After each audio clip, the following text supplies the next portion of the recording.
भाग्यशाली है कि आपके पास किसी का फोन आता है। अगर किसी दादा का फोन आ रहा हो, किसी घर के बूढ़े का फोन आ रहा हो, दादी का फोन आ रहा हो, तो फोन काटना मत। कथा भी सुन रहे हो ना तो भी फोन उठा लेना। यहाँ कहा गया है कि फोन बंद रखिए, लेकिन अगर आपके दादा दादी का फोन आए तो उठा लेना। क्यों? क्योंकि जिंदगी में उसको कभी मत खोना जो आपको अपने से भी ज्यादा आपकी फिक्र करता है। सब कुछ खो देना लेकिन उसको कभी मत खोना, क्योंकि वो हर समय आपके साथ है। भाग्यशाली होते हैं वो लोग जिनके पास फोन आते हैं कि कैसे हो, पहुंच तो गए। ये पूछने वाला घर में कोई होना चाहिए कि कैसे हो, पहुंच तो गए। दौलत है साहब हम उनकी, तब वो पूछते हैं। सब बूढ़े बड़े बैठे हुए हैं टीवी के सामने, आप लोगों को देख रहे होंगे। एक बात बताओ, उनको बद्री नारायण से ज्यादा आपको देखकर खुशी हो रही होगी कि हमारी दौलत वहां सामने बैठ करके कथा सुन रही है। उन लोगों के लिए एक बार अपना पुण्य समर्पित करना कि वो नहीं आए, हम आए। हमको भेजने वाला हमारे घर का बूढ़ा पिता माता, क्योंकि वो अस्वस्थ है, वो बेड पर है, वो पलंग पर है, इसलिए वो नहीं आ सके। तो कोई बात नहीं, उनने पुण्य दिए, हम तो आ गए। इसके लिए हम उनको प्रणाम करते हैं कि तुम्हारा आशीर्वाद नहीं होता तो हम भी नहीं आते। हम जितनी बार गंगा में डुबकी लगाएं, जितनी बार पहाड़ देखें, तो ये समझ कर देखना, हम नहीं देख रहे, हमारे माँ बाप, हमारे दादा दादी और जो दुनिया में नहीं है उनकी आंखों से हम दुनिया देख रहे हैं कि तुम्हारी आंखों से मैं दुनिया देखो।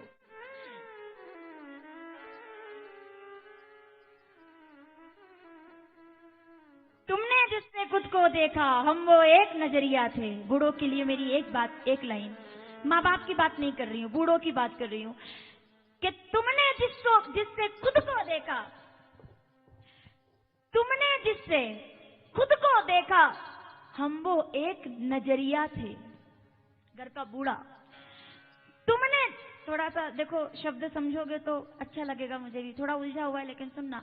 तुमने जिससे खुद को देखा, हम वो एक नजरिया थे, हमसे ही एक कतरा हो तुम, हमसे ही तुम दरिया थे। ये जो तुम यहाँ बैठे हो ये बूढ़ों की ही कृपा है।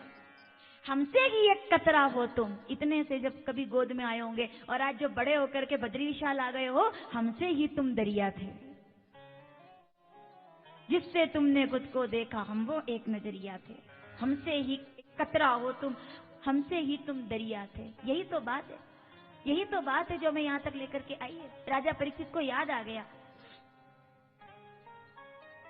कि वो मेरे बूढ़े, मेरे बुजुर्ग, जब मुझे कोई याद करेगा तो क्या याद करेगा? वो ये याद करेगा कि परीक्षित हमारे लिए भागवत छोड़ करके गया है, मेरे बूढ़े मेरे लिए धर्म छोड़ करके गए, उनकी कृपा ना होती तो आज मैं यहाँ पर नहीं आता, मेरी जिंदगी में आते तो कुछ और। हम तो आए हैं, वो कांपते हुए हाथ भी अगर साथ आते तो बात कुछ और होती, वो धुंधली आंखें भी अगर आज देखती तो बात कुछ और होती। उनने दाव लगाया है साहब, इन लोगों ने बद्री विशाल में जो आए हैं इनने दाव लगाया है, दाव लगाया है जिंदगी का, दाव लगाया है छोटे छोटे बच्चों का। छोटे छोटे बच्चों को लेकर के लोग आ गए हैं यहाँ, कितने आश्चर्य की बात है, जहाँ बड़े बड़े लोग डर गए, छोटे छोटे बच्चों को लेकर के आ गए। बूढ़ी बूढ़ी माताएं, एक माता जी तो वो इतनी वृद्ध है, मुझसे मिलने के लिए ऊपर आ गई, चढ़ करके सिड़ाओ। मैंने हाथ जोड़ के कहा आप मत आना, आप मुझसे मिलने, मैं खुद आपसे मिलने के लिए नीचे आऊंगी, आप यहाँ आए हो बहुत बड़ी बात है। ये बुजुर्ग लोग सामने बैठे हुए, मुझे मैं क्षमा चाहती हूँ, क्योंकि यहाँ मौसम की वजह से मुझे अनुकूलता नहीं है कि मैं बाहर निकल सकूं।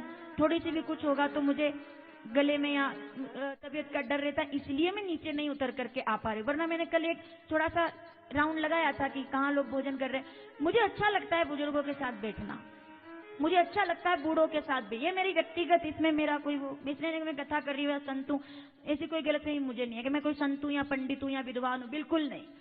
जब आप बुजुर्ग हैं, आप बूढ़े हैं, तो मैं आपके लिए बेटी हूँ और आप मुझे बेटी ही समझे। उसी तरह से अगर आप अपने बच्चों को घर छोड़कर आए हैं तो चिंता मत करना, आप बच्चों को छोड़कर आए हैं और बच्चे के पास ही आए हैं, आप केवल ये सोच करके यहाँ बैठना। क्योंकि मुझे बूढ़ों का, बड़ा बुजुर्गों का आशीर्वाद मिलता रहा है, बहुत बहुत मिला है। मेरे दादा दादी का आशीर्वाद मिला है, नाना नानी का आशीर्वाद मिला है, ये दौलत है मेरी, ये पूंजी है मेरी। मेरे बुजुर्गों का आशीर्वाद मेरे साथ चलता है, मेरे बूढ़ों का, मेरे घर के बूढ़ों का। पूज्य दादाजी ब्रह्मलीन सदगुरु आश्रम पीठाधीश नरसिंहगढ़, पंडित भैरव प्रसाद जी नागर साहब, नाम लेने में यहाँ दिल से निकलती आवाज, गर्व होता है। जब कथा करते थे तो हजारों लोग बिना माइक के सुनकर दौड़ कर चले आते थे। आज भी लोग की आंख में आंसू आते हैं कि आपके दादाजी जैसा तो कोई नहीं हो सकता। आज भी सुना जाता है, आपके नाना जी जैसा कोई नहीं हो सकता। शिक्षक रहे, मास्टर रहे, लेकिन वही क्या सिद्धांत, क्या उसूल, क्या नियम, क्या आयाम जिंदगी के। सिद्धेश्वर जी नागर साहब, ये दौलत है साहब अपनी, और कुछ भी नहीं है। ये बूढ़े लोग अपनी दौलत है कि नहीं है दुनिया में, तो भी दौलत है।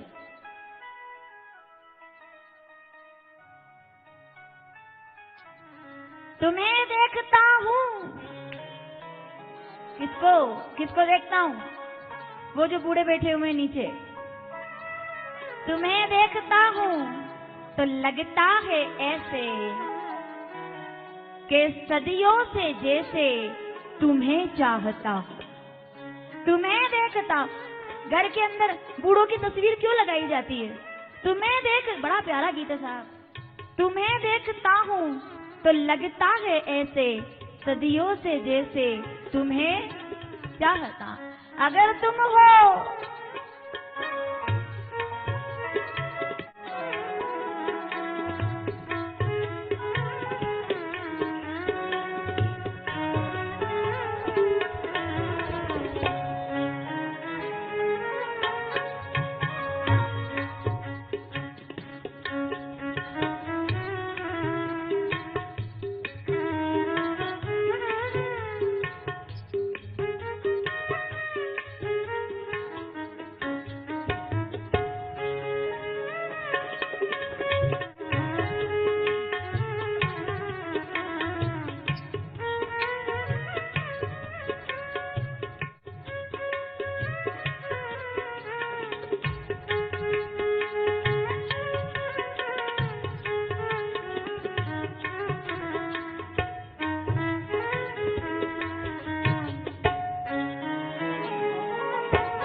महान, क्या जवाब क्या दूंगा जब जाऊंगा बूढ़ों के पास?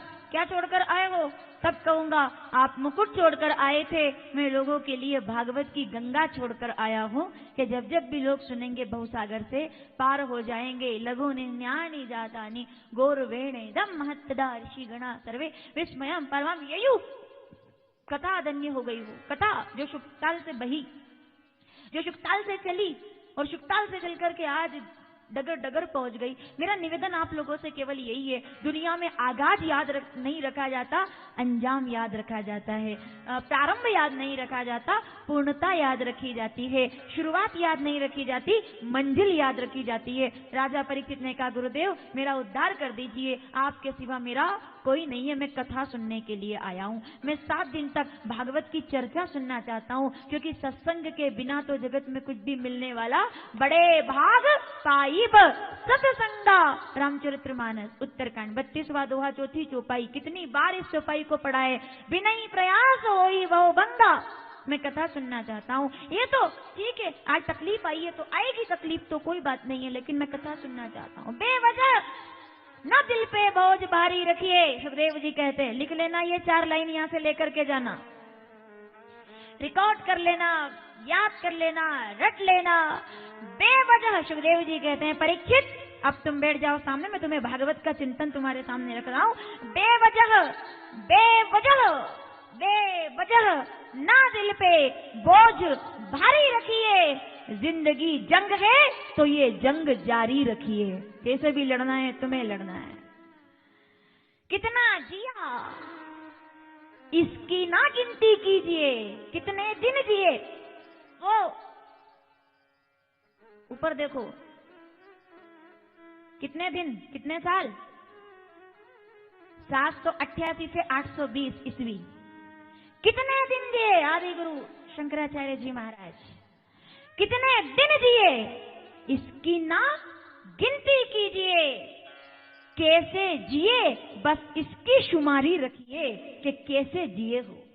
32 साल की जिंदगी बद्रीनाथ धाम की स्थापना, 32 साल की जिंदगी जगन्नाथ धाम की स्थापना, 32 साल की जिंदगी 4 मठों की स्थापना, 32 साल की जिंदगी सनातन धर्म की स्थापना, 32 साल की जिंदगी हमें बद्री विशाल में बैठने का मौका दे गई। आगाज नहीं अंजाम याद रखा जाता है।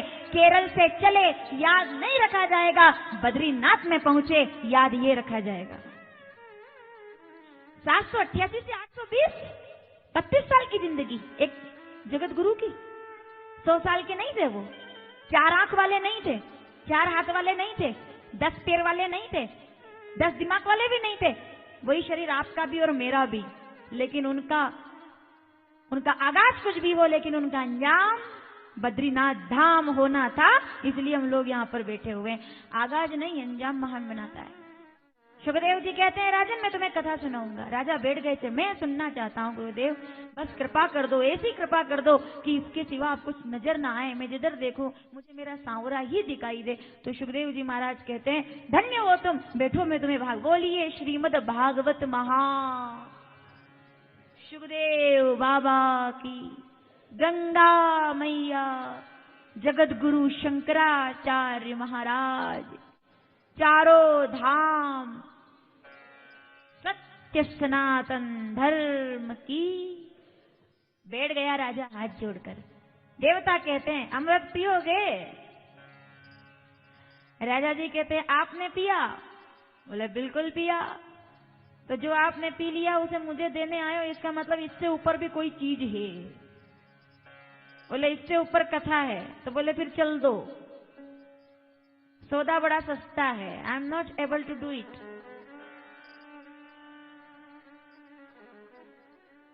Maybe you have a strong thing. It's called, nectar. Nectar. Nectar. It's called nectar. You may have nectar, but actually, I don't need this in this time. I need something strengthening, which can make me better than now, which can give me better than now. Who am I, which can tell me that how can I explain myself to upcoming generations? How can I explain? कैसे लोग मुझे याद करेंगे? मेरी आने वाली generation मुझे क्या देखेगी? How would they accept it that someone was there once upon time, a king was there, and he was have a equal chance to get nectar like देवता। मतलब उसके पास भी कोई ऐसा मौका था कि वो भी अमृत पी सकता था। लेकिन जब मुझे याद रखा जाएगा तब ये कहेंगे लोग कि अमृत छोड़ करके जो भागवत का अमृत पी ले उसे ही राजा परीक्षित कहा जाएगा।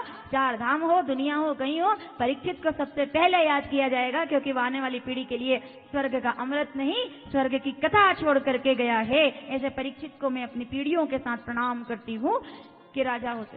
सुखदेव जी कहते हैं राजन तुम धन्य हो, तुम्हारा जीवन धन्य हो, तुमने कथा सुनी तुम धन्य हो गए।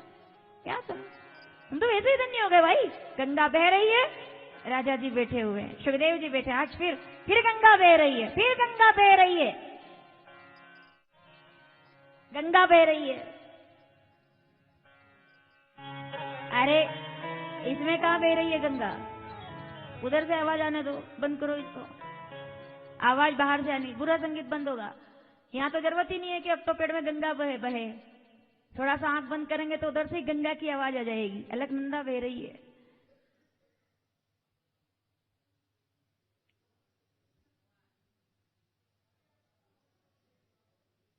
आई आवाज?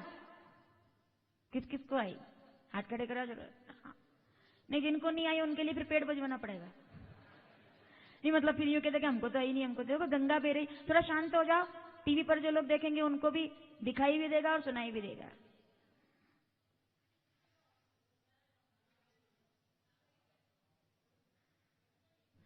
मेरे बोलने की जरूरत ही नहीं है, आपके सुनने की भी जरूरत नहीं है। यहाँ तो गंगा बोल रही है और गंगा ही सुन रही है।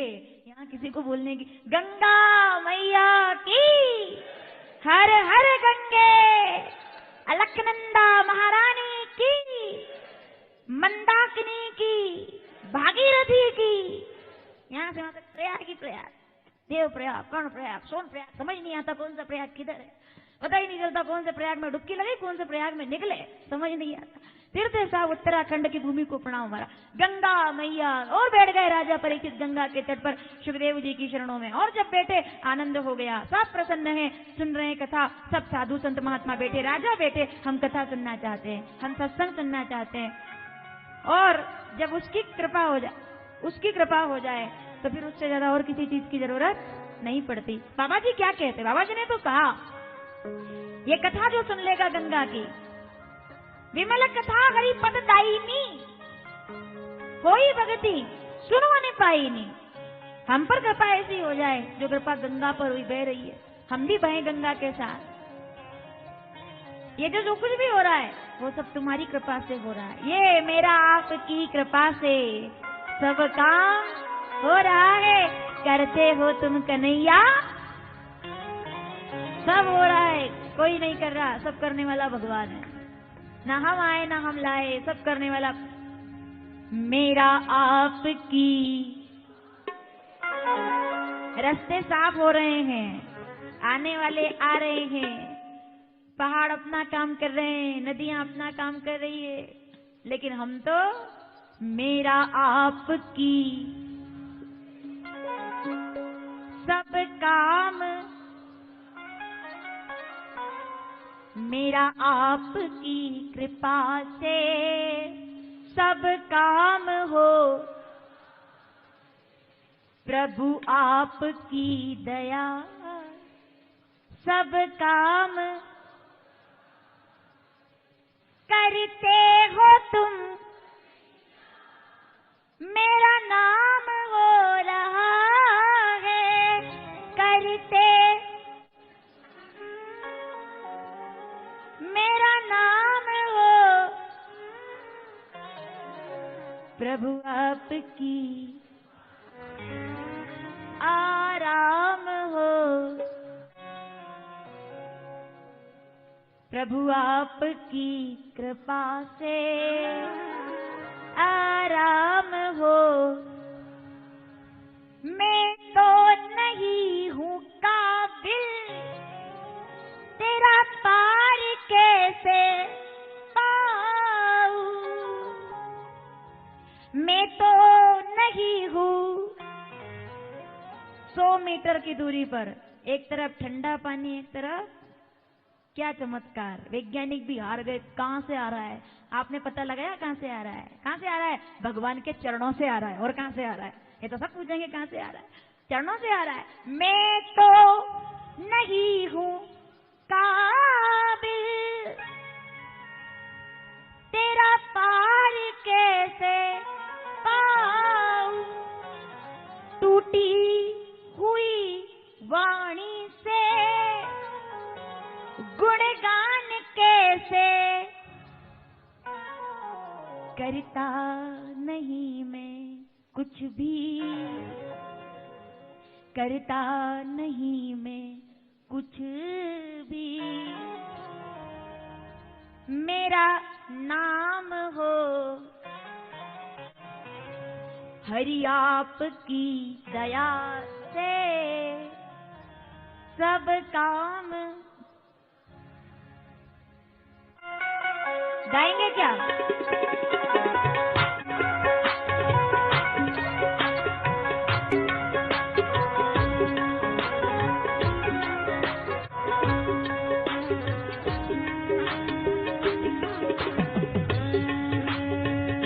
हरि बोल।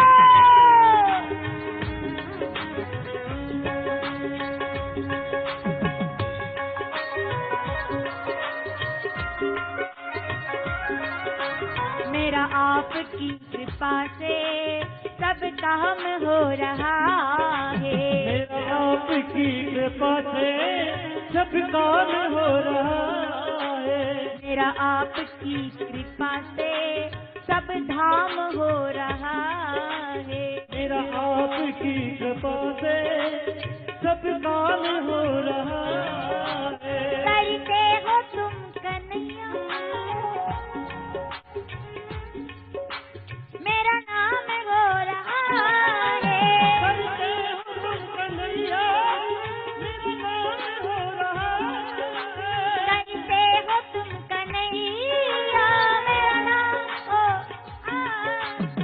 करते हो तुम कन्हैया, मेरा नाम हो रहा है। बस आपकी दया से, मेरा आपकी दया से सब काम हो रहा है।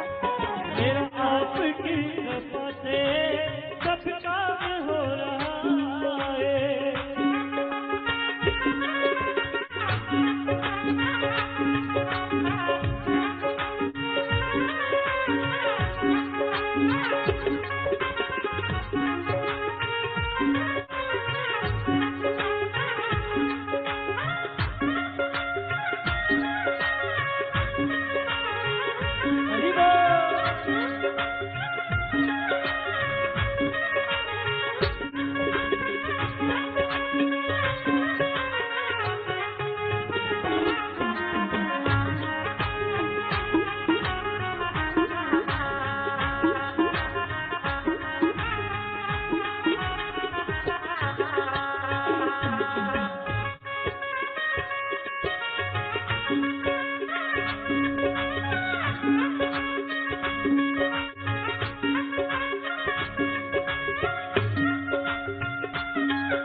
तुम साथ हो जो मेरे,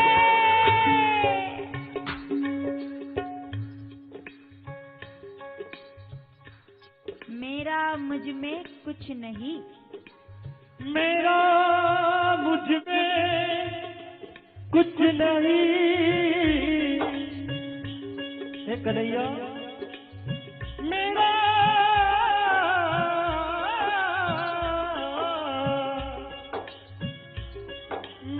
मुझ में कुछ नहीं, जो कुछ है तो तू, तेरा तुझको सौंपता गुरुवर क्या लागे है वो, कि करता करे न कर सके,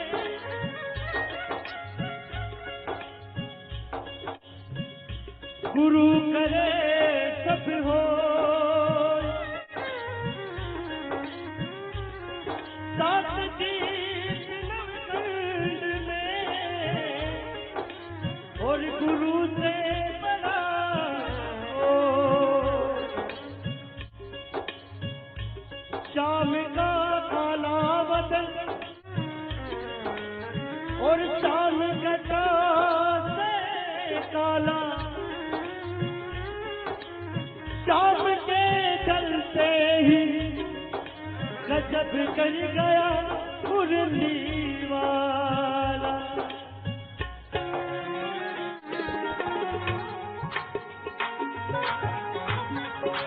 तुम साथ हो जो मेरे, किस चीज की कमी है। तुम साथ हो जो मेरे, किस चीज की कमी है। एक तू है तो सब है, तू नहीं तो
तुम साथ हो जो मेरे, किस चीज की कमी है। तुम साथ हो जो मेरे, किस चीज की कमी है। तुम साथ हो जो मेरे, किस चीज की कमी है। हो साथ मेरे, किस चीज की कमी है। किसी और चीज की अब दरकार ही नहीं है। किसी और चीज की अब दरकार ही नहीं है। किसी और चीज की अब दरकार ही नहीं है। किसी और चीज की अब दरकार ही नहीं है। तेरी प्रेरणा से ही सब हो, तेरी प्रेरणा से ही सब ये तमाम हो रहा है। तेरा आपकी कृपा से सब काम हो रहा है।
मैं तो नहीं, सब गाएंगे मेरे साथ ये लाइन, ये पंक्ति सब गाएंगे।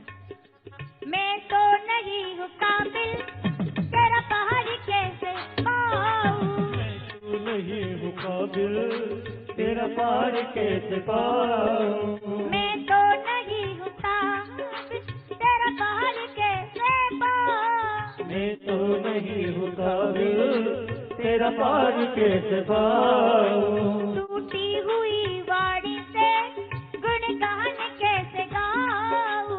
टूटी हुई वाणी से गुणगान कैसे गाऊं। करता नहीं मैं, करता नहीं मैं, करता नहीं मैं कुछ भी, करता न, बोलो बोलो, करता नहीं। करते हो क्या आप?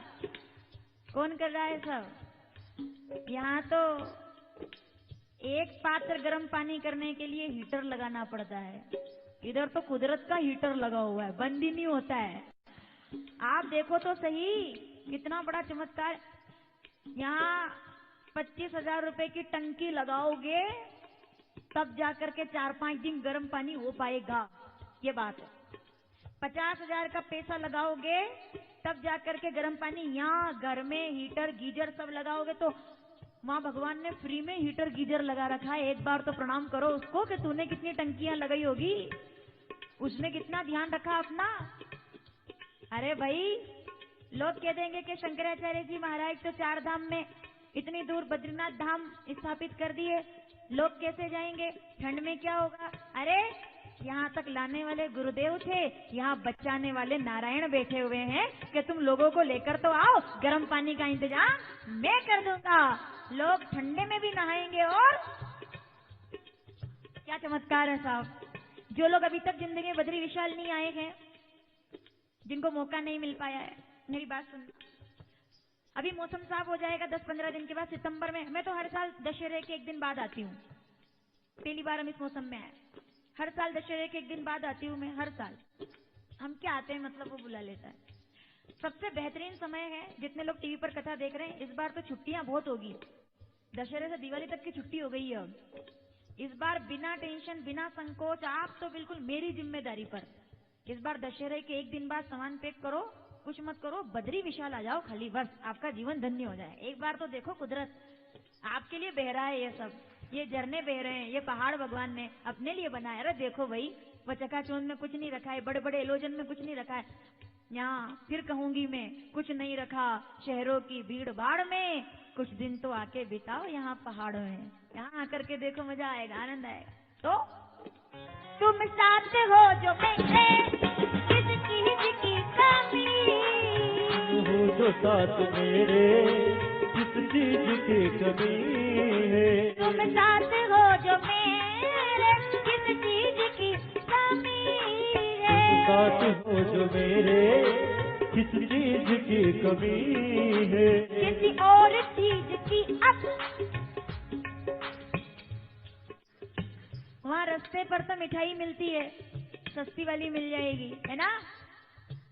अपने उधर जामफल मिलते हैं, सस्ते वाले मिल जाएंगे। सीताफल मिलते हैं, सस्ते वाले मिल जाएंगे। अंगूर मिलते हैं, सस्ते वाले मिल जाएंगे। भगवान की कितनी बड़ी कुदरत, और कुछ नहीं मिलेगा यहाँ, सेवफल मिलेंगे, जो अपने उधर नहीं मिलता हो वो इधर मिलेगा। लोग तो कह रहे थे, बोले सेवफल तो बहुत खाए हो, 1-2 साल सेवफल का नाम ही नहीं लेंगे, इतने खा लिए इधर। ये 4 धाम गए थे वो लोग। तुम साथ हो जो मेरे, इस चीज की कमी, तुम साथ हो जो मेरे, किस चीज की कमी है। किसी और चीज की अब दरकार ही नहीं है। किस चीज की दरकार भी नहीं है। करता नहीं मैं कुछ भी हो, करता नहीं मैं कुछ भी, सब काम हो रहा मेरा आपकी कृपा से सब काम हो रहा है। करते हो तुम कन्हैया, करते हो तुम कन्हैया, मेरा नाम हो रहा है। करते हो तुम कन्हैया, मेरा नाम हो रहा है। करते हो तुम कन्हैया, मेरा नाम हो रहा है। करते हो तुम कन्हैया, मेरा नाम हो रहा है। मेरा आपकी कृपा से सब काम हो रहा है। मेरा आपकी दया से सब काम हो रहा है। प्रभु आपकी दया से आराम हो रहा है। प्रभु आपकी दया से आराम हो रहा है।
मेरा आपकी कृपा से सब काम हो रहा है।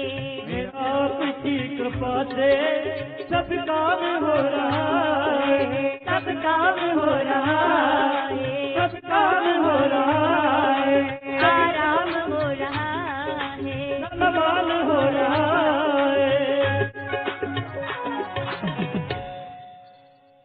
तो मेरा आपकी, आवाज जोर से, मेरा आपकी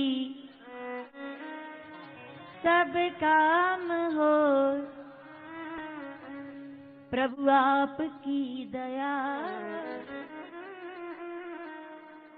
सब काम हो,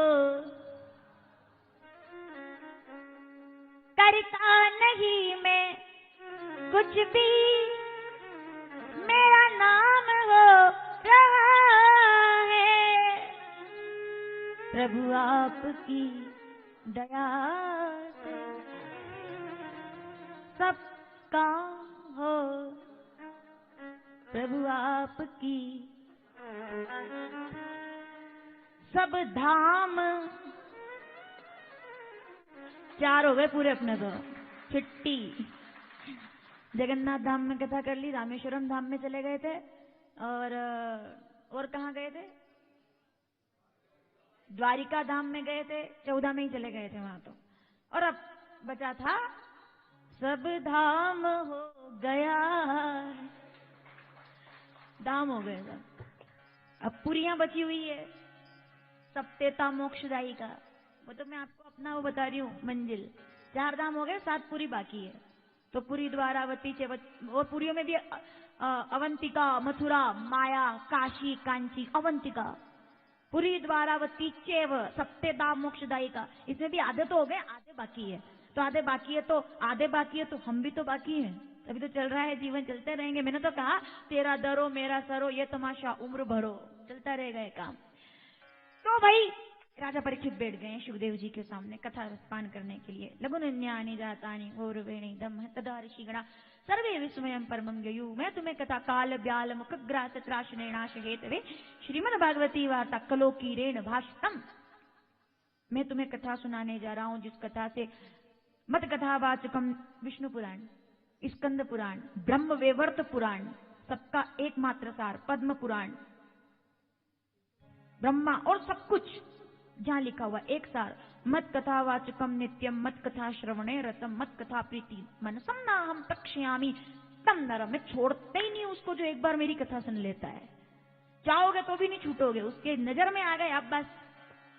राजा बैठ गया, भागवत सुनना चाहता हूं, अवतार सुनना चाहता हूं, राक्षसों को भी सुनना चाहता हूं। मैं तो बड़ी भगवान ने कहा कि मैं गली कथा सुनना चाहता हूं, मैं तो राक्षसों को भी सुनूंगा, क्योंकि राक्षसों को सुने बिना देवताओं को सुनने का मजा ही नहीं है। सही बात है। बिना अंधेरे के सूरज का क्या, मैं बताओ? अंधेरे के बिना सूरज कैसा, तम के बिना दिनकर कैसा? बिल्कुल नहीं। मुसीबत के बिना सुविधा कैसी? आनंद है। पहले राक्षसों को सुनाओ, फिर देवताओं को सुनाना। तो उनने बता दिया द्वारपाल। बाबा क्या कहते हैं वो समझने क्या लिखा? द्वारपाल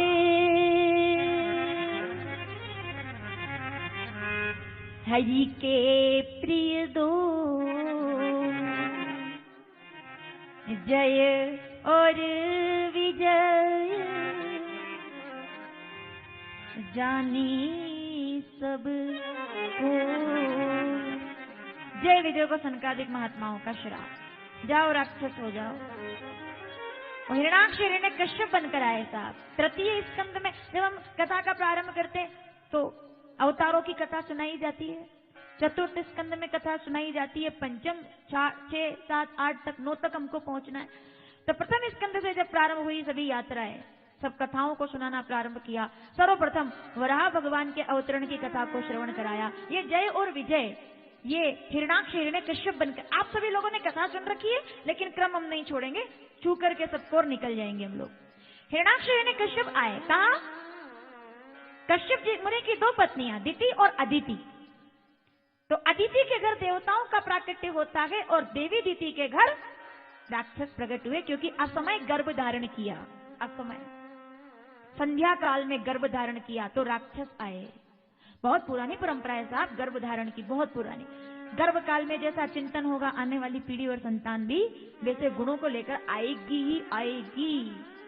जैसे कमरे में फोटो लगाओगे, जैसे रामायण पढ़ोगे, जैसे चित्र देखोगे, आपके बच्चों का चरित्र भी थोड़ा ध्यान करके, थोड़ा ख्याल करके बच्चों को पालोगे तो कभी आपको कोई दुख होगा ही नहीं। मैं तो कहती हूं हर घर के लिए कथा जरूरी नहीं है, हर घर के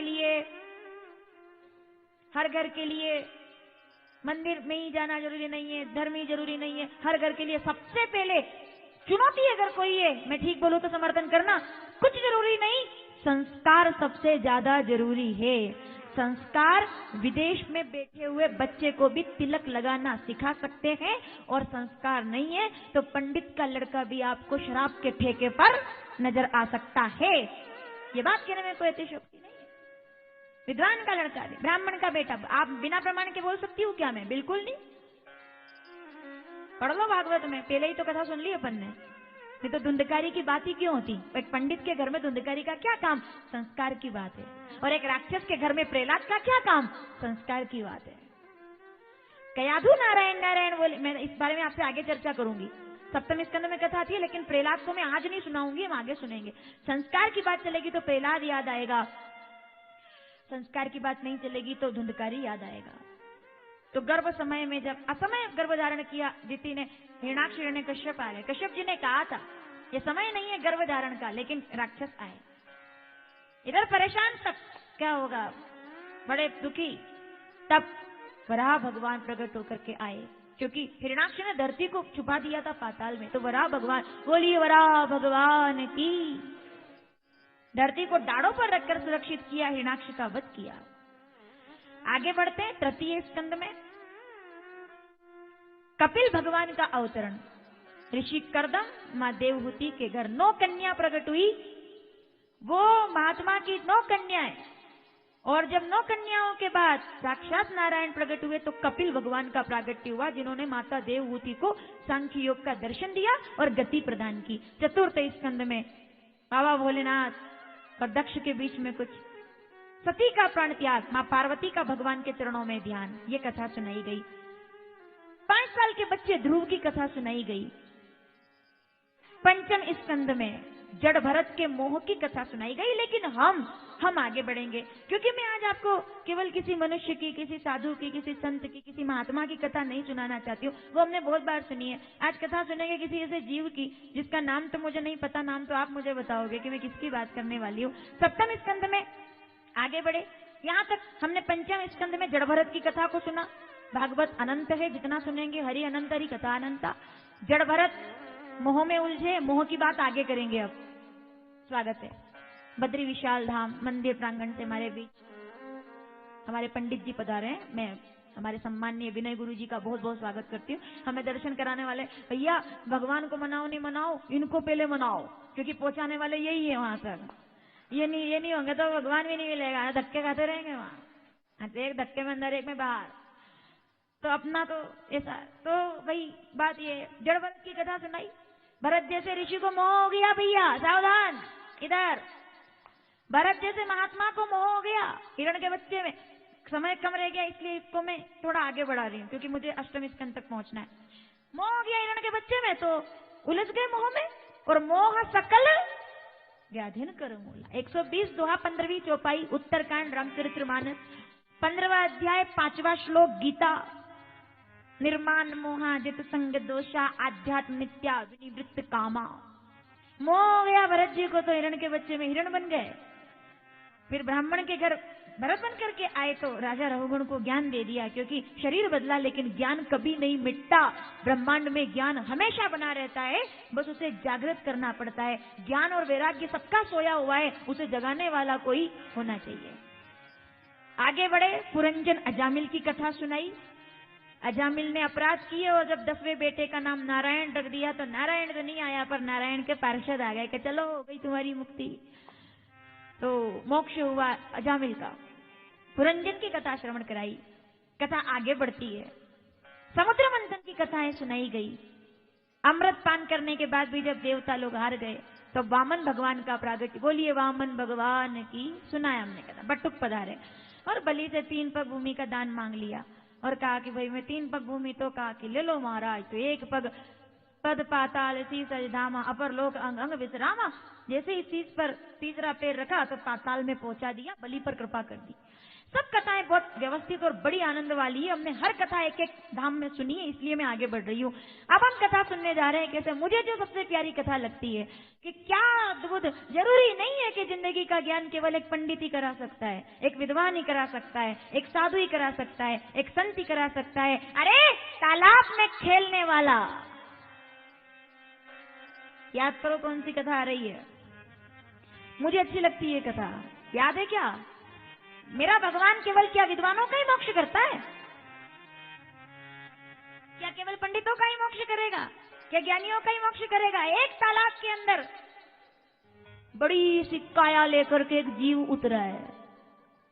10-15 उसके जैसे और किनारे पे खड़े, रुक जाओ, रुको, पहले मैं जाऊंगा, मैं देखूंगा कोई खतरा तो नहीं है।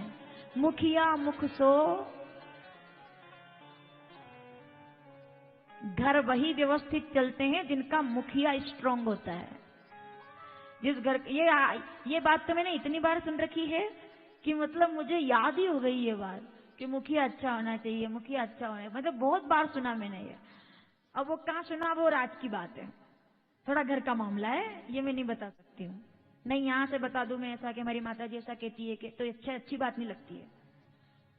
तो हमेशा चलता रहता है, मुखिया अच्छा होना चाहिए, मुखिया, घर का मुखिया, मुखिया मुख सो चाहिए, खान पान को तो सबका पालई पोषई सकल तुलसी सहित। तो मुखिया था साहब, मुखिया था, तो उसने कहा तुम रुको, मैं जाऊंगा, पहले मैं उतरूंगा इसमें तालाब में, हो सकता है कोई खतरा हुआ तो। सबने कहा आप उतरो, हम भी आ ही रहे हैं। तो उतर गया वो विशालकाय, कौन? गजेंद्र, हाथियों में बड़ा हाथी, उतर गया तालाब। इस कथा को ढंग से सुनना, आपने पहले सुनी होगी लेकिन इस बार थोड़ा ध्यान से सुनना, क्योंकि कथा मुझे बहुत अच्छी लगती है। उतर गया सब हाथी, हाथी उतरा, उतर करके तालाब को देखा, ठंडा ठंडा पानी, इधर केले के पेड़, उधर प्रकृति, कई एकदम मगन, सूंड में पानी भरा, इधर उड़ाया, उधर कंप्लीट, कोई टेंशन नहीं, अलर्ट कर दिया जैसे कि आ जाओ, कोई दिक्कत नहीं। और जैसे ही सब उतरने ही वाले थे और इसको झटका लगा, इसको लगा झटका, और इसको लगा कि कुछ है। रुको रुको रुको रुको, रुक जाओ, कुछ है, रुको। इसको लगा जैसे कुछ, मतलब ऐसे थोड़ा काटा, किसी ने काटा ऐसे, थोड़ा सा पैर ऐसे झटका रहा तो निकला नहीं, जैसे कोई पिंजरा फंस गया। ले क्या है ये? तो धीरे से देखा तो क्या देखा, ओहो बाबूजी बैठे पानी में। वो भाई तैयारी रहता है, मतलब उससे ज्यादा क्या बोलूंगा, उससे मक्कार प्राणी दूसरा कोई नहीं है दुनिया में। ये देखो आप, ये जीव ऐसा, कभी देखा आपने मगरमच्छ को? ऐसे बैठता है जैसे उसके अंदर कोई परिचय नहीं कर पाओगे कि असली है कि नकली है। वो तो जब कोई आता है उसके ऊपर बैठता है तब पता चलता है कि वो असली है, भैया खा गया तब तक। तो वैसे एकदम ध्यान लगा के सिखाता है मगर, ध्यान लगा के वो हाथी का पैर पकड़ लिया, रुको, रुक जाओ। सब रुक गए, क्या हुआ? उसने देखा, अरे मगर बाबूजी बैठे हुए हैं, बाबू बैठा है अंदर।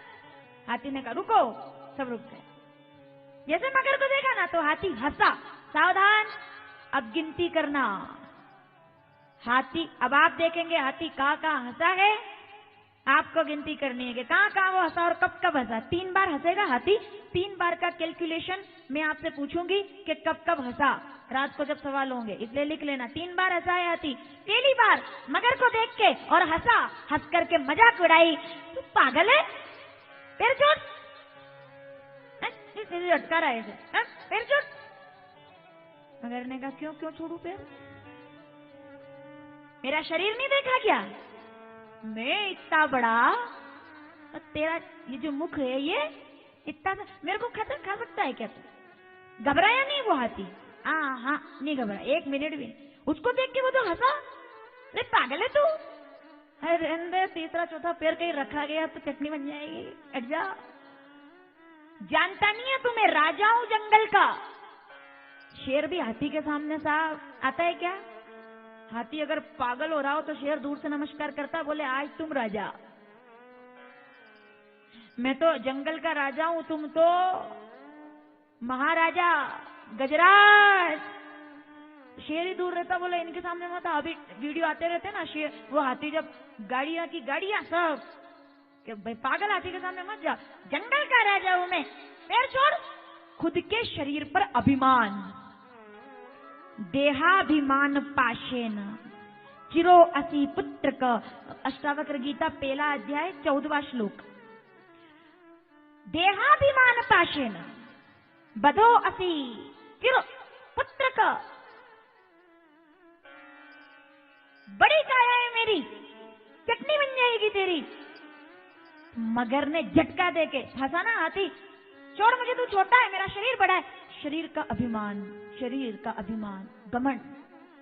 भैया मगर ने कहा, हाथी तू भले ही जंगल का राजा होगा, तू जंगल का राजा होगा, लेकिन एक बात याद रखना। बोले क्या? कि तू धरती पे होगा तो जंगल का राजा तू है, पर तू ये कैसे भूल गया कि तू इस समय कहाँ है? पानी में है।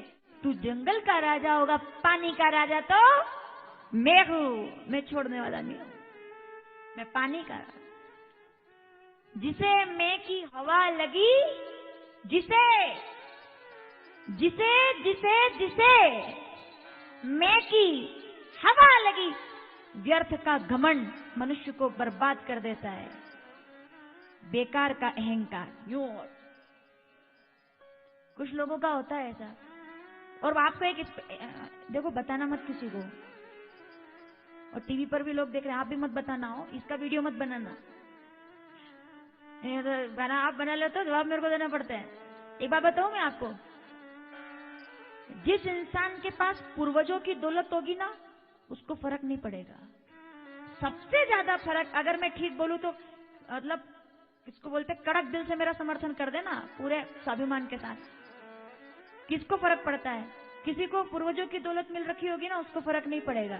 जिसके पास कुछ नहीं होगा ना, उसको फर्क नहीं पड़ेगा। लेकिन जिसके पास एकदम से बहुत सारा पैसा आ जाता है ना, सबसे ज्यादा अहंकार उसी के चेहरे पर नजर आता है, सबसे ज्यादा घमंड वहां नजर आता है। जिसको जबरदस्ती मिल जाए, बिना काम से मिल जाए, फ्री में मिल जाए, तो फिर तो वो जमीन पे पांव भी रखेगा तो गाड़ी में ही पांव रखते हैं। भैया हमारे यहाँ काम करते नौकर, हमारे यहाँ ये वो काम, क्यों? क्योंकि फ्री में मिल गया। मेहनत करके मिलता तो समझ आता कि 1 रुपया हिसाब तो बहुत मुश्किल का है, मेहनत का है। फ्री में मिल गया, अब फ्री में से ताजमहल बना दे कोई, क्या फर्क पड़ता है? मेहनत से होगा तो झोपड़ी भी बड़ी है, फ्री में मिला है तो कुछ मिल गई ना। कि खैरात में कोई चीज मिल गई, उस पर क्या अभिमान करना? क्या अभिमान खैरात की चीज पर? शरीर बड़ा मिला है, तेरा शरीर है क्या? मगर ने कहा। बोले हाँ। हाथी कहता है नहीं, तेरा शरीर कहाँ है? ये शरीर बनाने वाला तो भगवान है। तेरा क्या है जो तू इतना अभिमान करता है? इतना अभिमान।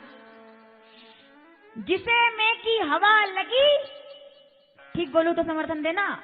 जिसे मैं की, मैं जिसे मैं की हवा लगी, उसे दुआ लगी ना दवा लगी। फिर वो कभी ठीक नहीं हो सकता। जिसे अहंकार लग गया, मैं नहीं लगना साहब, मैं बहुत ये सबसे खतरनाक चीज है, अहंकार, घमंड। जीने नहीं देगा आपको, बहुत दिक्कत देगा, बहुत दिक्कत। फिर सड़क पर चलते हुए लोग नजर नहीं आएंगे, फिर तो उड़ेंगे हम, उड़ेंगे केवल। तो भैया ठीक है, इस पे आगे चर्चा करेंगे, समय मेरे पास कम है, आपके पास भी, अपने पास भी।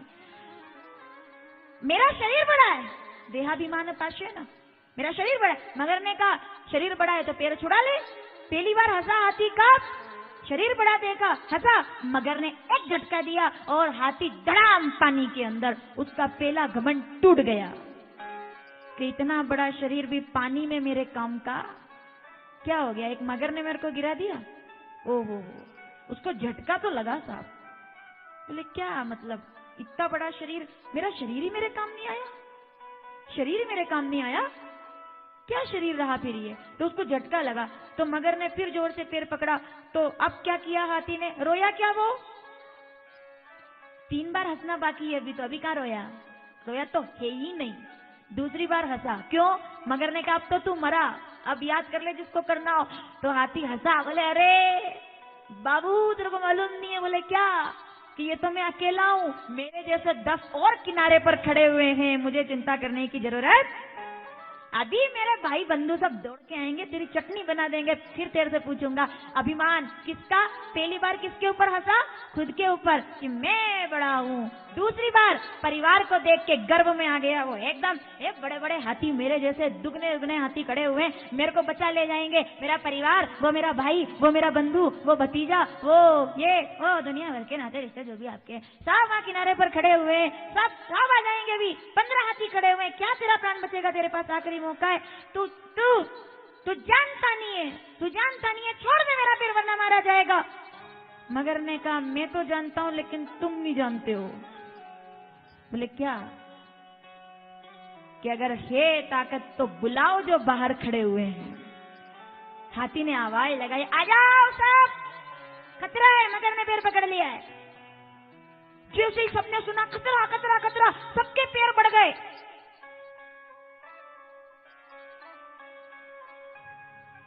आगे बढ़े कि पीछे मेरे को नहीं मालूम, ये अनुभव आप बताओ। 26 साल में मैं ही थोड़ी सब कुछ बताऊंगी, मेरे को इतना नहीं है, थोड़ा बहुत है वही बहुत है। बताओ मेरे को, पैर आगे बढ़े कि पीछे? मैं तो नहीं जानती हूँ कथा, आप बताओ। आगे बढ़ गए, कूद गए ना सब हाथी कि अपना गजराज है इसको बचाओ बचाओ, बढ़ गए ना हाथी आगे। किधर बढ़े पैर? दूसरी बार हंसा था वो, मेरा परिवार मेरे साथ है। झटका सबसे बड़ा क्या? मगर ने कहा क्यों बाबू, चेहरा क्यों उदास हो गया? तो उसने क्या जवाब दिया हाथी ने? हमसे मत पूछो कैसे मंदिर टूटा सपनों का। मगर ने कहा क्या मेरे से डर लग रहा है? अब हाथी उदास हो गया। हंसा था अभी कि मेरे सब ये जितने भाई बंधु यार दोस्त सब आ जाएंगे, आओ ना भाइयों से कहा आओ ना भाई, दोस्तों से कहा आओ ना यार मुझे बचाओ ना, तुम दोस्त हो आओ ना। उदास हो गया। मगर ने कहा क्या हुआ बाबू, अब क्या हुआ? हाथी ने जवाब दिया क्या? हमसे मत पूछो कैसे मंदिर टूटा सपनों का। गैरों की बात नहीं है, ये किस्सा है अपनों का। अरे पतझड़ जब बाग उजाड़े तो बागी माली बाग खिलाए, माली जब बाग उजाड़े उसे चिंगारी कोई। गैरों की बात नहीं है, किस्सा है अपना। दो बात कहना चाहती हूँ इस बारे में, ज्यादा नहीं बोलूंगी, लेकिन एक बात कहना चाहती हूँ। इंसान दुनिया में सबसे ज्यादा अपेक्षा किससे रखता है? जवाब दो, ताकि मैं अकेली दोषी ना पाई जाऊं। मैं तो बोल दूंगी कि मैंने शुरू किया, पूरा ये लोग कर रहे थे। बताओ इंसान सबसे ज्यादा अपेक्षा दुनिया में किससे करता है? जल्दी बताओ, इतनी देर नहीं लगनी चाहिए। किससे करता है? अपनों परिवार से। ठीक है, सोच समझ के जवाब देना। इंसान दुनिया में सबसे ज्यादा अपेक्षा किससे करता है? थोड़ा जोर से बोलो, डरो मत, कोई नहीं देख रहा आपको। इंसान दुनिया में, टीवी पर बैठे हुए लोग भी मुझे मैसेज करके जवाब देना अगर मैं सही बोलूं तो। विरोध में नहीं हूं, लेकिन थोड़ा सा उसूल नहीं बदले जाते, बिल्कुल नहीं बदले जाते, मेरे से तो बिल्कुल नहीं बदले जाते। तो जितने बुद्धिजीवी लोग सामने बैठे मुझे जवाब देना। इंसान दुनिया में सुख की अपेक्षा सबसे ज्यादा किससे करता है? परिवार से। दूसरा जवाब भी देना आप, इंसान दुनिया में सबसे ज्यादा दुखी किसकी वजह से होता है? मिननी का है ओ, मैं free, I am just out of matter. मैं नहीं हूं इसमें कुछ, मैं दोषी नहीं हूं क्या? मैं दोषी? मैं नहीं हूं। इंसान दुनिया में सबसे ज्यादा अपेक्षा परिवार से करता है और सबसे ज्यादा दुखी भी। मतलब ये नहीं कह रही हूं मैं कि परिवार दुखी देता है, केवल सुख भी देता होगा, लेकिन अपेक्षा जहां परिवार से होती है दुख भी वहीं मिलता है। लेकिन ये मेरा और आपका विषय थोड़ी है, ये तो हाथी की बात चल रही है। हाथी कह रहा है क्यों दुख हो रहा है तुमको? बोले मेरे को इस बात का दुख नहीं है कि तुम दुश्मन हो, मेरे को इस बात का दुख नहीं है कि तुम दुश्मन हो, मेरे को तो इस बात का दुख है कि तुम तो जान लेने वाले दुश्मन हो। मेरे जान बचाने वाले जब पीछे हट गए तो इनमें और तुम में अंतर ही क्या रहा? तुम भी जान ले रहे हो और वो तो जान लेने के लिए खड़े हुए थे। तुम तुम मेरी जान ले रहे हो, तुम मेरा दुश्मन कैसे हुए? जब वो बचाने वाले मेरे नहीं है तो तुम में और उनमें कोई अंतर? मैं नहीं कह रही हूं, ये गीता में लिखा है भगवान ने, समझ जाओ बात से। भगवान बोले तू वध कर इनका। क्यों वध कर? जरूरत ज्यादा अन्याय से यहाँ भी पाप कहलाता है। अर्जुन उठा धनुष, संस्कार रख दे एक तरफ, रख दे मर्यादा एक तरफ, रख दे विनम्रता एक तरफ। अगर तेरे स्वाभिमान को अगर कोई जहर अंदर के राम को कष्ट देने लगे, तब हर भोलेनाथ भी अपना तीसरा नेत्र तैयार रखते हैं कि जब ये खुलेगा तो फिर हाथी, कहीं मत जाओ इधर उधर, यहीं रहो हाथी पे ही। हाथी कह रहा ये मेरे अपने थे, गेरों की बात नहीं है, किस्सा है अपनों का। मैं तो एक ही बात कहूंगी, पुराने संबंधों को ताकत के तराजू पे मत तोलो। 2 लाइनें मेरी तमाम लोगों के लिए। पुराने संबंधों को ताकत के तराजू पे मत तोलो। पुराने संबंधों को ताकत के तराजू पे मत तोलो।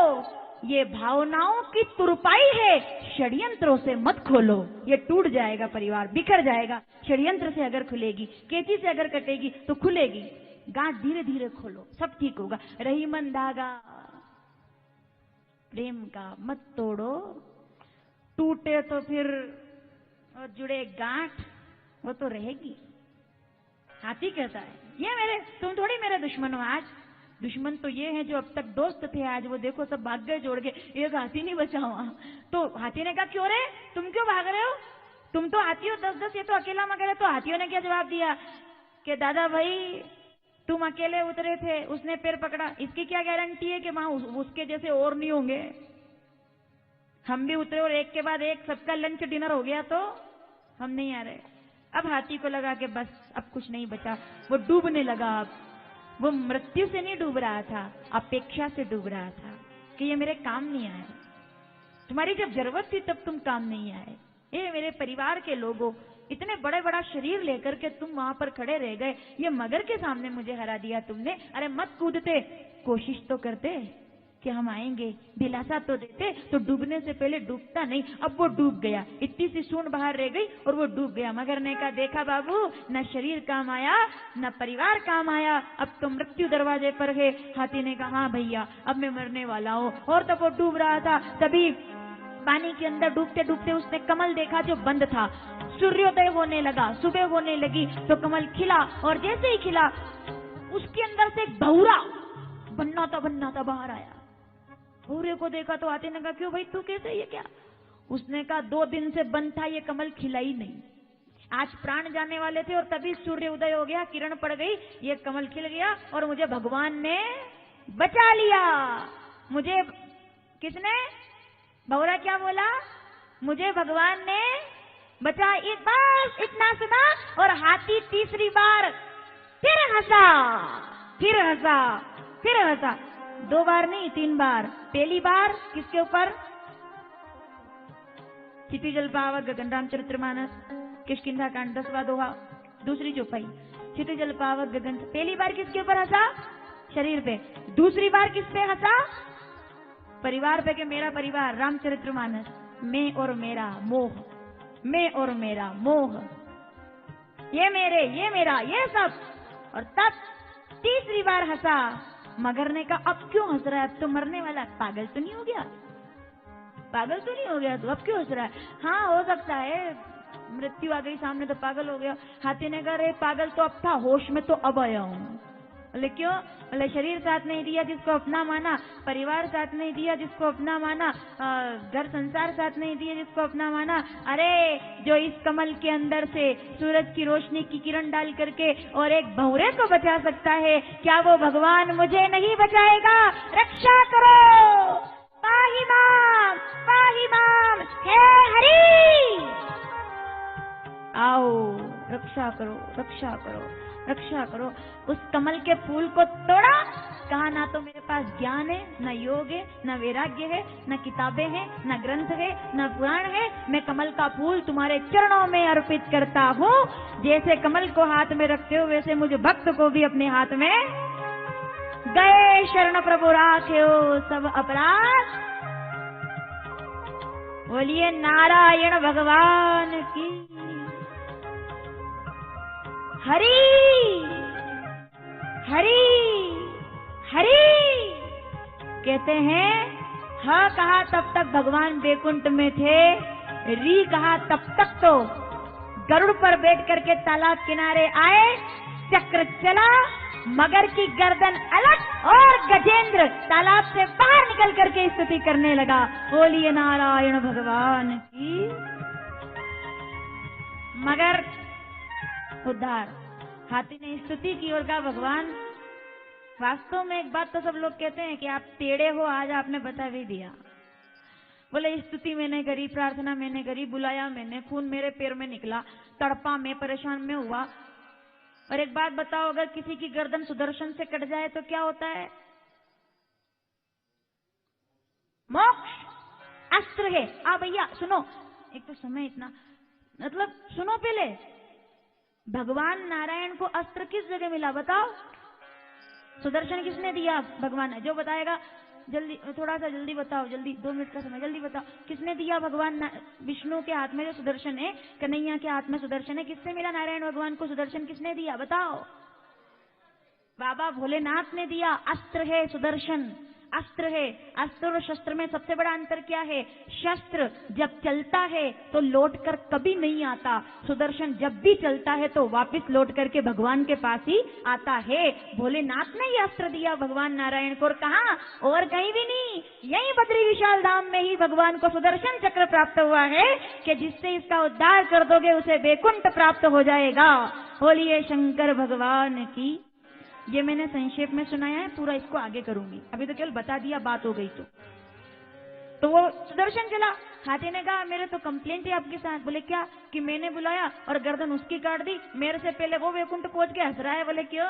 3 बार तुम हंसे, 1 बार मैं हंसूंगा कि तुम वहीं रह गए, मेरा उद्धार हो गया। क्यों उसकी गर्दन काट दी? तो भगवान कहते हैं बुलाया तुमने और मैंने उसका उद्धार क्यों कर दिया, यही पूछ रहे हो? बोले हाँ। तो सुनो, एक बड़ी सीधी बात है, तुम मेरा नाम ले रहे थे, उस समय तुम्हारा पैर किसने पकड़ा था? तुम मेरी शरण में थे, वो तुम्हारी शरण में था। जो मेरे भक्त के चरणों में बैठ जाता है तो भक्त से पहले मैं भक्त के पैर पूजने वाले का उद्धार कर देता हूँ। वो मेरा नाम ले रहा था तो उसके यहाँ जो लोग सेवा कर रहे हैं, क्या मिल रहा है इन लोगों को? लोग आपको भोजन करवा रहे हैं, लोग सेवा कर रहे हैं, लोग आपके लिए गिरते पानी में भोजन बना रहे हैं। यहाँ कोई भी काम पैसे के लिए नहीं कर रहा है, बिल्कुल नहीं कर रहा है। कोई वर्कर नहीं है यहाँ पे। अगर कोई आपका बैग भी उठा रहा है तो कोई वर्कर है ही नहीं, सबके सब यहाँ पर समर्पित भाव से आए हैं। अच्छे अच्छे घर के लोग यहाँ पर बर्तन साफ कर रहे हैं, व्यवस्था कर रहे हैं। क्यों कर रहे हैं? क्योंकि वो नारायण भगवान के पैर नहीं पकड़ रहे, मतलब डायरेक्ट हाथी के पैर पकड़ रहे हैं। उन्होंने कहा सुदर्शन तो ये उसका उद्धार करता है जो भक्त का पैर पकड़े। जब भक्त की शरणागति में हो तो हमें मंदिर नहीं भी जाएंगे तो कोई बात नहीं, ये जो दर्शन करके आ रहे हैं अगर इनको भोजन करा देंगे तो पुण्य तो हमको मिल ही जाएगा। क्योंकि भक्त का भक्त परमात्मा का सर्वप्रथम प्रेमी होता है। ये मैं नहीं कह रही हूँ, रामचरितमानस उत्तरकांड 43वां दोहा, 3री चौपाई नीचे वाली। भक्ति स्वतंत्र सकल गुण खानी, सबसे बड़ा खान अगर कही है, सबसे बड़ी खदान अगर कही है तो वो भक्ति है जो भगवान तक। तो भैया गजेंद्र मोक्ष कर दिया भगवान ने और उसने प्रार्थना कर ली, देव देव महायोगिन पाही पाही जगत पते कृपा करो, ऐसे। तो जब कृपा की तो उद्धार किया। गजेंद्र मोक्ष अष्टम स्कंद में सुनते। समुद्र मंथन सुना, वामन भगवान की कथा सुनी, भगवान ने उसका उद्धार किया। 9वें स्कंद में प्रवेश हुआ है, राम जी का प्रागट्य होना है। आओ पांडाल को बद्रीनाथ को अयोध्या बना दे। श्री राम जय राम। अयोध्या के अंदर इक्ष्वाकु वंश, सूर्य वंश का प्रारंभ। राजा दशरथ के घर 3 रानियां, कौशल्या सुमित्रा। एक बार भूपति मन माही, वेगलानी मोरे सतनाही। तब श्रृंगी ऋषि ने आकर के यज्ञ करवाया, भगति सहित मुनि आहुति। बाबा क्या कहते हैं? भगति सहित मुनि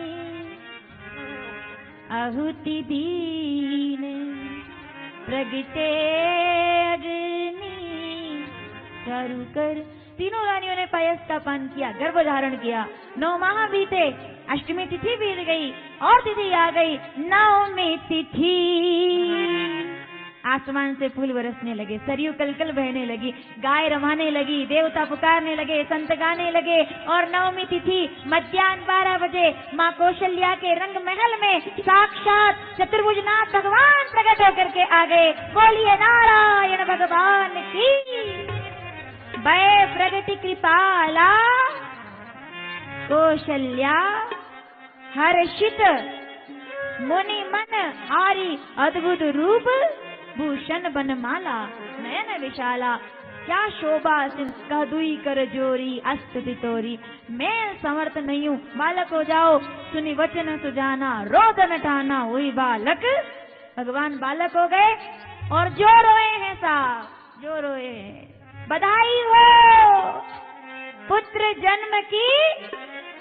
जरा दोनों हाथ उठाकर जय श्री राम आवाज पहुंचनी चाहिए। जय जय श्री राम। राजा जी बधाई हो, 4 सुंदर बालक जन्म लेकर आए। आनंद हो गया अयोध्या में। आओ जल्दी से बधाई गीत सुने और बहुत आनंद के साथ आरती की तरफ आगे बढ़े। बहुत भाव से सब आओ बधाई करें, जरा भगवान पधारे हैं। नवमी तिथि मधुमास पुनीता, शुक्ल पक्ष विदित हरिप्रीत, मध्य दिवस शीतनगा, पावन काल लोक बिसरा। अवध में जाई खुशी की बेला। ओ ओ ओ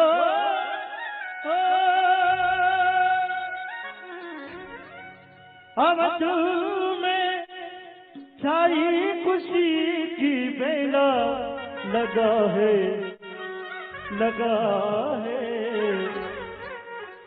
अयोध्यापुरी में मेला लगा है। अयोध्यापुरी में मेला मेला मेला। अयोध्यापुरी में मेला। अवध में छाई खुशी की बेला।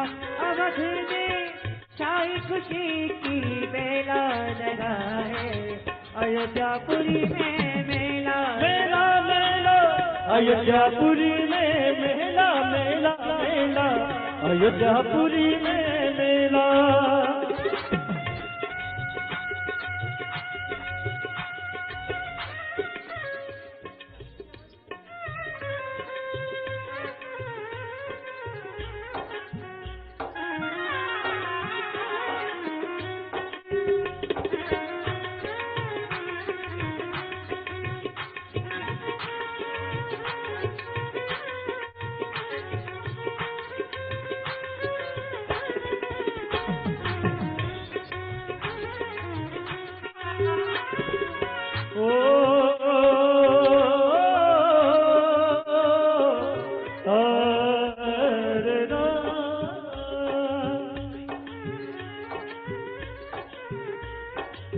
नाचो गाओ खुशियाँ मनाओ।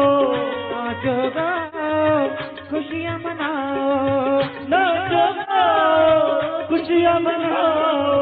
सब मिलकर आज दीप जलाओ। सब मिलकर आज दीप जलाओ। कोई नहीं अब अकेला अकेला। कोई नहीं है अकेला लगा है। अयोध्यापुरी में मेला लगा है। अयोध्यापुरी में मेला।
आज खुशी भई। कौशल्या सुमित्रा के गई, सबके मन में आज खुशी भई। कौशल्या सुमित्रा के गई, सबके मन में आज खुशी भई। कोई नहीं अब अकेला अकेला, कोई नहीं अब अकेला लगा है। अयोध्यापुरी में मेला लगा है, अयोध्यापुरी में मेला।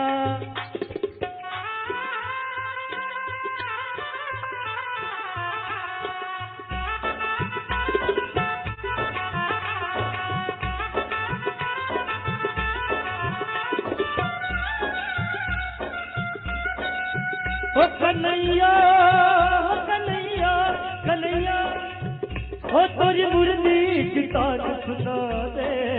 ओ कन्हैया, तोरी मुरली की तान सुना दे। मेरे तन मन में आग लगा दे, लगा दे। मेरे तन मन में आग लगा दे, लगा दे।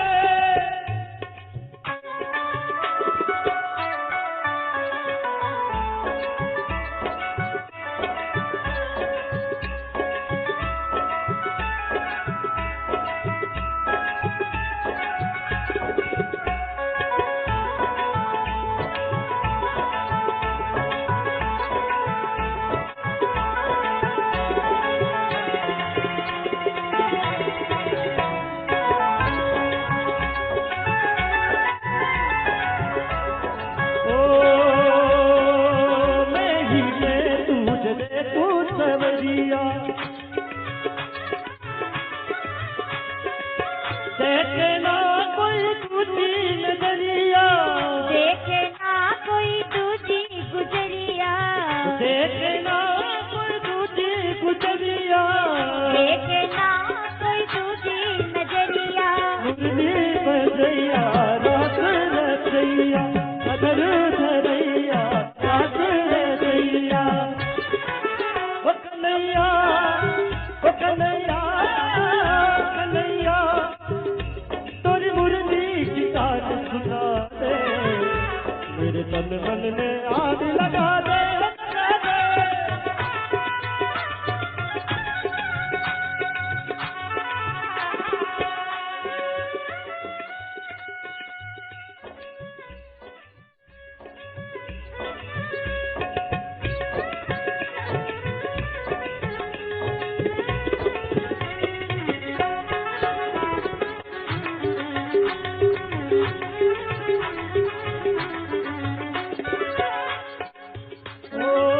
गोकुल ढूंढा मैंने मथुरा भी ढूंढी, गोकुल ढूंढा मैंने मथुरा भी।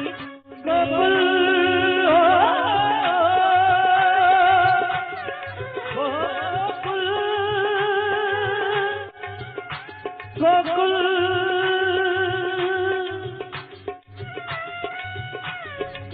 गोकुल ढूंढा मैंने मथुरा भी ढूंढी, गोकुल ढूंढा मैंने मथुरा भी ढूंढी। देखना कोई दूजी नजरिया, छोड़ी ना कोई दूजी नगरिया, छोड़ी ना कोई ऐसी नजरिया, छोड़ी ना कोई ऐसी नगरिया। मुरली बजैया रात रचैया, अधर धरैया बंसी बजैया।